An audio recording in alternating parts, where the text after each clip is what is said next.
अमरावतीच्या मेळघाटमध्ये 20 पेक्षा अधिक पूल वाहतुकीस धोकादायक, तर 4 नवीन पुलांसह 16 पेक्षा अधिक पुलांची दुरुस्ती करण्याची नागरिकांची मागणी। 118 ब्रिटिशकालीन पूल असल्याची माहिती। रत्नागिरीमध्ये मुंबई गोवा महामार्गाला मुसळधार पावसाचा फटका। लांजातील वाकेड घाटामध्ये संरक्षक भिंतीसह दरड कोसळली।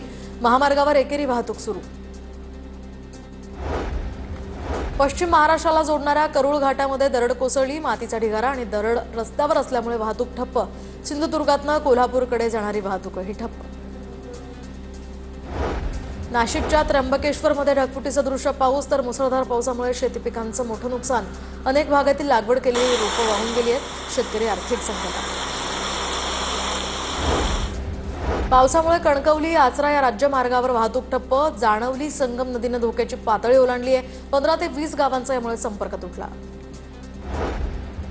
सिंधुदुर्गात जाणवली नदीच्या पाण्याचा कणकवली गणपती स्थानाला सुद्धा वेढा, तर परिसरात जाण्यास नागरिकांना मनाई। यासह नदीकाठच्या गावांनाही सतर्कतेचा इशारा। चिपळूण तालुक्याला पावसानं झोडपलं। सावर्डे परिसरामध्ये जोरदार पाऊस, तर सावर्डे स्मशानभूमी परिसराला पाण्यानं वेढलं। यासह सखल भागातही पाणी। रत्नागिरीच्या राजापूरमध्ये जोरदार पाऊस। भूगावातील मधलीवाडी, कुंभारवाडी, बौद्धवाडी आणि ब्राह्मणवाडीचा संपर्क तुटला।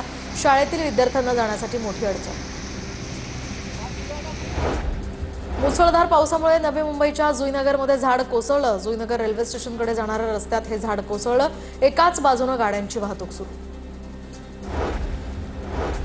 कळंबणी या ठिकाणी मुंबई गोवा महामार्ग खचला, तर मुंबईकडनं गोव्याच्या दिशेने जाणाऱ्या वाहतुकीला धोका। वाळंजवाडी इथे ओढ्यावरील पुलाच्या काँक्रीटलाही तडे। संगमेश्वर तालुक्यातल्या कुरुंधुडा या ठिकाणी उभारलेल्या संरक्षण भिंतीला तडे। भिंत कोसळण्याची भीती। बेजबाबदार ठेकेदाराचं निकृष्ट काम समोर। प्रशासनानं तातडीनं उपाययोजना करण्याची नागरिकांची मागणी।